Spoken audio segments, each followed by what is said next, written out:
Hey everyone, I've got the last battle report during my vacation here, played it earlier today, threw together a 2,500 point army battle versus lizards. I wanted to try something new, so not really new, but was just trying a new army this week, so I went with more of a standard list, one I used to do with the Mortis Engine, Crypt Horrors, Ghouls, that type of thing. That was what I was going for. Lizardmen rolled up their 2,500 point list, and we got meeting engagement. So, as per the rules, I roll, and sadly, I get my Mortis Engine and my Crypt Horrors in reserves. But I do get the first turn, so I can correct that pretty easily. You can see I've got 5 Dire Wolves, 5 Hex Wraiths, a Spirit Host, 39 Ghouls, and a Strigoi Ghoul King in there with them. I've got 28 Graveguard with great weapons, and they have the Banner of the Barrows and a White King in there. And the White King has the Rod of Flaming Doom, or maybe it's Rod of Flaming Death. Then I've got a bunker of like 27 zombies, the level 4 Necromancer in there, and 5 more wolves, 25 zombies, and their Spirit Host. And you can see that my Crypt Horrors and my Mortis Engine weren't there. Here's a picture of my spells. I got Hellish Vigor, Winds of Death, Invocation, and Van Hells on the level 4, which those are all fantastic. I was glad to get them. And then my Strigoi knows Invocation. So here's what the Lizardmen have. I believe in their deployment they only had to hold back one group of scouting skinks. But as you can see here, they have chameleon skinks. The salamander is just a stand-in for swarms, jungle swarms. So there's 2 bases there. He's got 20 Saurus warriors, 5 Cold One cavalry. You can see the Slan floating behind there, behind 20 Saurus warriors in their BSB. Then there's 2 more swarm bases, some more chameleon skinks, and he's put some skink scouts here next to my direwolves, and then it was just another scouting skink group that got held in reserves. Vampires get turn 1, so I move up and just kind of move the wolves up here. As you see, I forgot to vanguard my wolf movement. Sadly, I do that quite a bit, so they're just moving up normal now. The Hex Wraiths move up through the woods. The Mortis Engine and the Crypt Horrors come on as reinforcements, and because I'm pretty close to the table edge, they can do just a normal move. And so they're going to get up close to the lines here, I'm hoping. What else? I slowly reposition my general a little bit. I'm going to start making room. You can see I've moved up with the Graveguard a little bit. The Wolves move forward, and again, they forgot to Vanguard as well. Zombies slowly slog up the flank.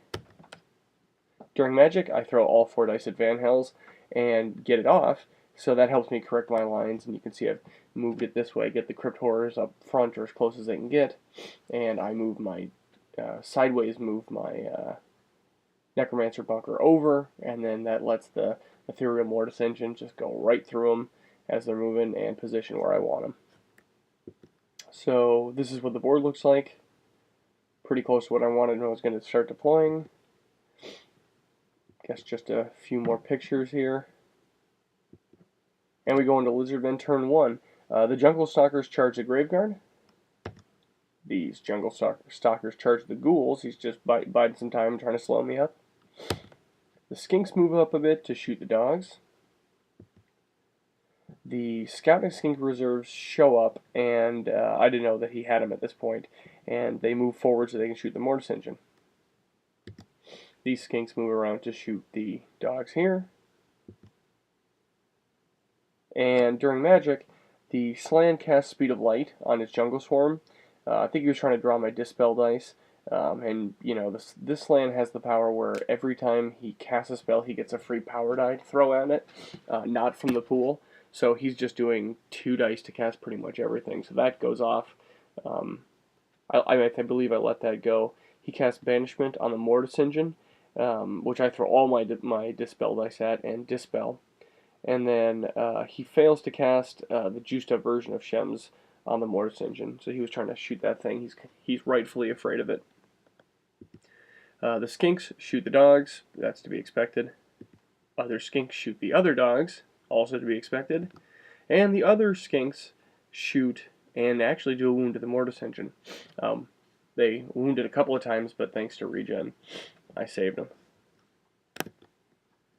The vampire and the ghouls just pace the swarms. However, the vampire does take one wound. 2 Graveguard bite it on the other combat there, and then because the swarms are unstable, they crumble. It's actually finally, I think this might be one of the first times I fight an army that has crumble just like I do. It was kind of fun to watch them crumble. These ghosts charge in. Okay, so we go to Vampire turn 2. These ghosts charge in the Source Warriors. Just going to try to slow them up as much as I can. These other ghosts charge into the Skinks, and they're joined by the zombies. These Hex Wraiths, I decided, you know what? I initially was going to take them and try to go up after that slan, just go through everybody. But after seeing what the poison wounds are doing across the board, I just turned them right around, and for the first time ever use their Soul Stride ability and go right through them. And I actually kill 3 with it. It's more effective, I think, to do that than actually fight them in combat because they have such bad weapon skill. So that was kind of fun. I actually really like doing that. The Mortis engine pulsed. I just didn't have a picture of this before. It kills 2 skinks. Everyone pretty much moves up, as you can see. I'm getting the Crypt Horrors on the left to be the wall that's going to hold. Moving everyone fairly equally, so however these charges are going to work out, I can adjust and join in with the Mortis engine. The Necromancer and the zombies kind of hang back. I'm holding them back, and I was trying to measure it out such that the skinks weren't going to be able to shoot the Mortis engine. They would have to get close to me. I was trying to see what I could do. They only have a really short range. I think it's only 12 inches, so I was going to try to block them.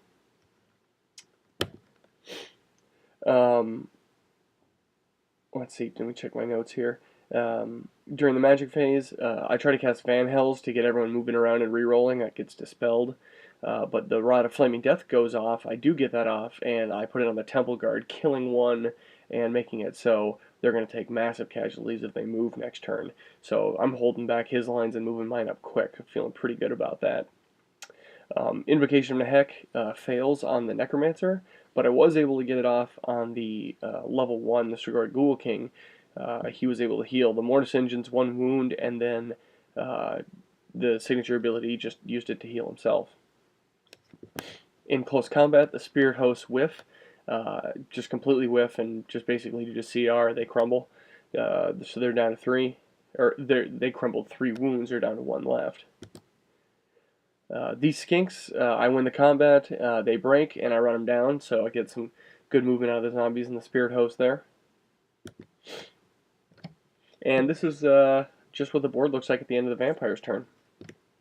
So on Lizard turn 2, the skinks move into the building, trying to get away from those soul-striding ethereal ghost jerks. These skinks move up, just kind of have so much movement they're able, and free reforms just move right around, and they're going to still shoot at the Mortis engine. These skinks move up as well. They're going to start just peppering my lines. And the cavalry just move up enough to keep the line even. They pass their stupidity, but no one else is going anywhere with not fulminating flame cage with the effect from the rod on the on that right group of warriors there, and being held up there, and he doesn't want to charge in anyone alone, which makes sense. There's no easy juicy targets there. During magic, I dispel banishment on the Mortis engine. He does get off the net of Amatok. He casts on the ghouls, and I just let that through because, I may be able to pass the strength check. I don't know, but he's throwing so few dice at every spell out of the power pool and getting them with really good rolls and getting that extra die that, this one's just not that bad. I've got pretty much everything else where I want it, so, and I can take the hits if I fail the strength check. I got a lot of ghouls there, and I can heal them back up. So I let that one go through. So what that's going to be is a strength check if I want to do anything that's move, shoot, or cast. And it's a strength check, and if I fail, I'm going to take some wounds, and I can't perform the action. So it's actually a pretty great spell. He also gets Foz protection off on the warriors, but I let that one through because I'm there with the spirit host. I'm not there to win combat. I'm not gonna no way I'm gonna win combat there, so I just let that through. They're just a speed bump. And then Burning Gaze gets past me. I wasn't able to dispel that. It hits the Mortis engine, and he actually does 9 hits with the fact that I'm undead and it's hitting harder, but only one of them manages to get through and wound. So I'm feeling really good about that. That whole thing could have been gone and blown up right against my lines and caused some massive damage. So I dodged a bullet there for sure. During close combat, the spirit hosts you can see on the right there, they just get pasted, and that's about it. Vampire turn 3, the Mortis engine pulses, and I roll boxcars, so it's 12 plus turn 3, which is a pretty big range. At strength 3 hits, kills 5 skinks, and they panic. I think it was 5. It killed a bunch of skinks. There's only 1 left, and they panicked. Kills a warrior and a cavalry up on the lines there on the top. So that was pretty great, and pulsed out regen to everyone. You can see I'm always storing 2 dice now on the back of the necromancer's tray there, because I have the parry apt, so that's really helping in my magic phase, and that's what the 2 dice there always signify. The hex rays turn around, and they're not near the not in the general's bubble, so they're slowly making their way back up. The crypt horrors charge into the source warriors here. The ghouls fail their strength check, and from the net, they only take 1 wound, but they don't get to join in any charges now. However, the Mortis Engine and the Grave Guard make a charge into the Source Warriors and BSB's group, so that's just going to be awesome. I'm going to cream those guys, or I feel really good about it. The Necromancer and the Zombies just kind of move up on the hill for a line of sight, and then Zombies and the Spirit Host close up the flank here. Again, just showing in this picture, I must have taken it to remind myself that I had 2 dice in the parry apt, but during magic, I try to draw out the dispel dice with a heal. I figure that it kind of has an emotional component. You don't want me healing, especially because he's throwing so much at the Mortis Engine. So I try to cast it from the vampire and draw out all of his dispel dice. So I'm feeling pretty good. I've still got a whole bunch of dice left, and I failed to cast Van Hells, which sucks. So, however, I was able to throw 5 dice and get Hellish Vigor off from the Necromancer, which gets pretty much everyone that I care about. So I'm rerolling wounds now, and I've got, Killing Blow, Graveguard, and Combat there. I'm feeling pretty great about that. This was a fantastic magic phase. I think it was like 11 dice to 6, so it was Slan-like for me in terms of just being able to dominate the magic phase. It just felt pretty great. So we go into close combat. My scream from the Mortis Engine doesn't do anything, but in close combat, get a couple of good impact hits, and with all the re-rolling wounds, the warriors break and I run them down.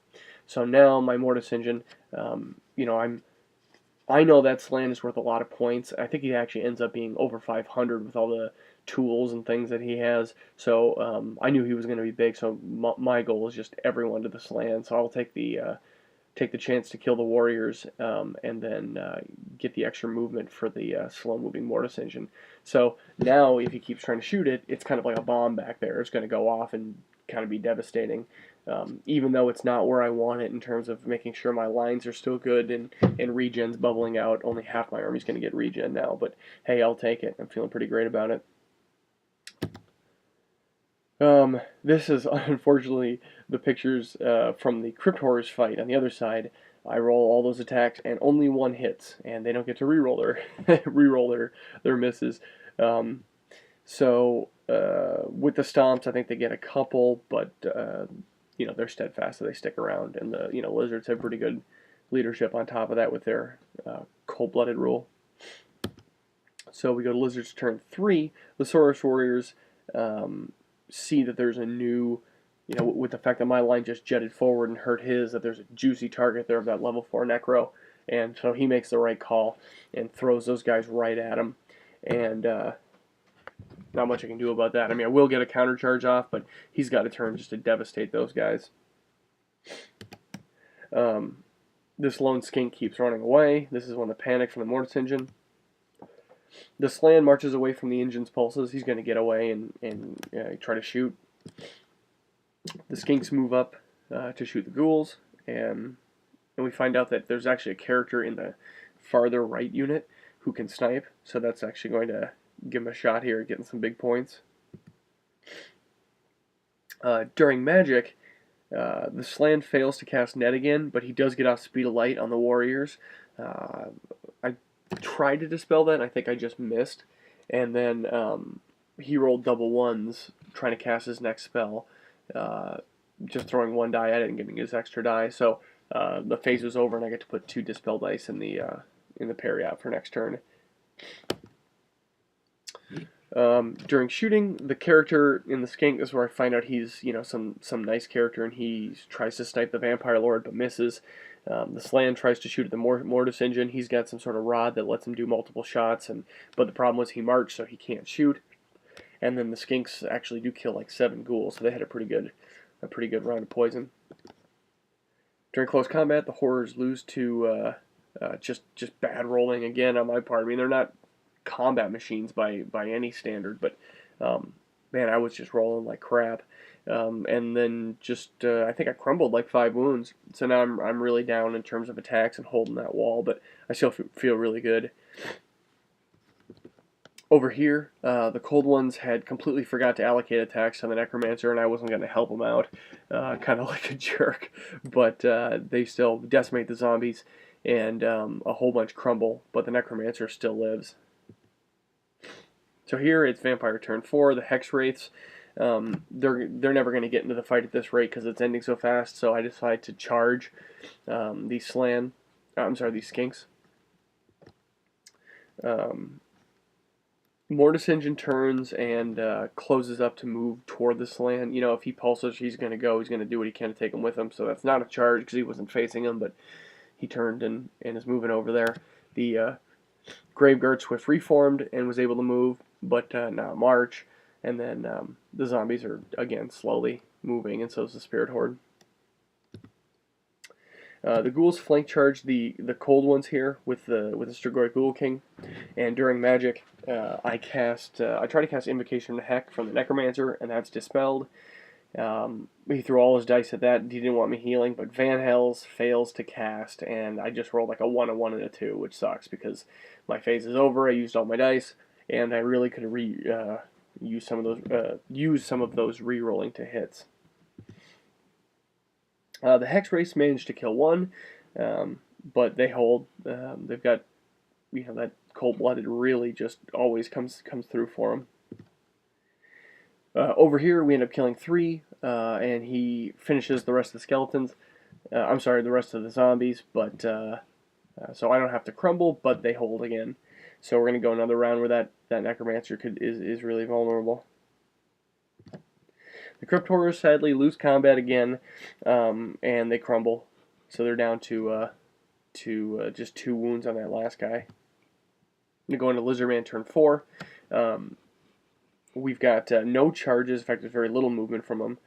The Skinks move to shoot the Mortis Engine, as you can see there. And that thing could actually maybe go this time, I'm thinking.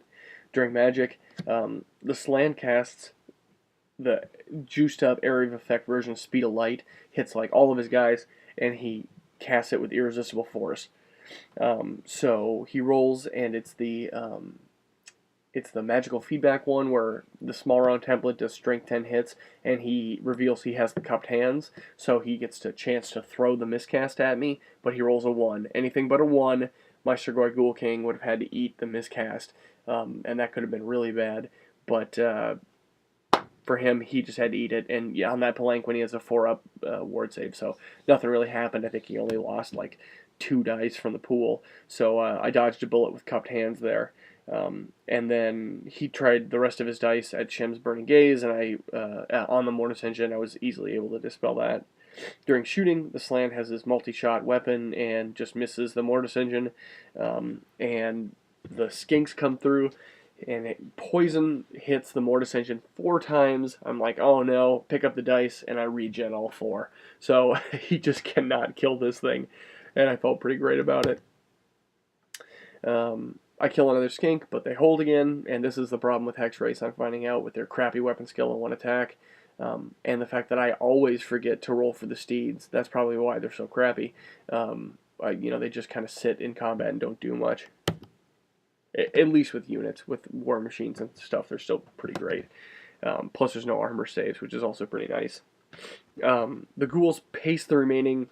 I'm sorry, not the ghouls. The warriors pace the remaining horror, but I end up killing 2 before they go down, and these guys just reform. And over here, the vampire kills the rest of the cold ones before they can even go, and then they just reform. And it's at this point that we talked about it, and it was just nothing. That the Slan wasn't exactly a juicy target, but there was just no way that the Lizards could have pulled out a win here. We actually went and started Vampire turn 5, and the Mortis Engine had a big pulse. Put a wound in the Slan, killed like 4 or 5 of those warriors there, and killed a bunch of skinks, and there was just nothing else. They was going to get a charge on the Slan, and the game was pretty much over. But that's about it. I mean, it was a fun game and a good game on my side. I normally started out playing new vampires with this type of configuration, with the crypt horrors, with the regen and the ghouls and the Mortis Engine, and it never really came together for me. I was always getting my Mortis Engine blown up, or something weird was going on, and this was just another march straight forward.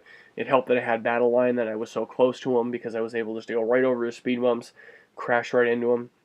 He had a couple of good opportunities there that the Mortis Engine could have blown up. I just rolled really well, or he rolled really poorly. He had a fantastic Slan for magic. He was constantly throwing stuff at me that I just couldn't even take a chance at dispelling, because I was waiting for the scary stuff. So he got a lot of good spells off, and he just had bad matchups.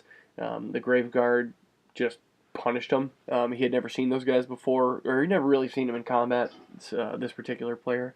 So now he'll have a chance to fear him and be wary next time. But it was a really fun game, and he was a good sport about the abuse he took at my hands. And this was sadly the last game I had time for on my vacation, and so I have to pack up my vampires and try to ship them back to Minnesota without breaking them all again. I actually had to repair quite a bit of broken stuff. The Mortis Engine had come apart and everything. So we'll see what happens. But hopefully I'll have some more battle reports up for you guys soon.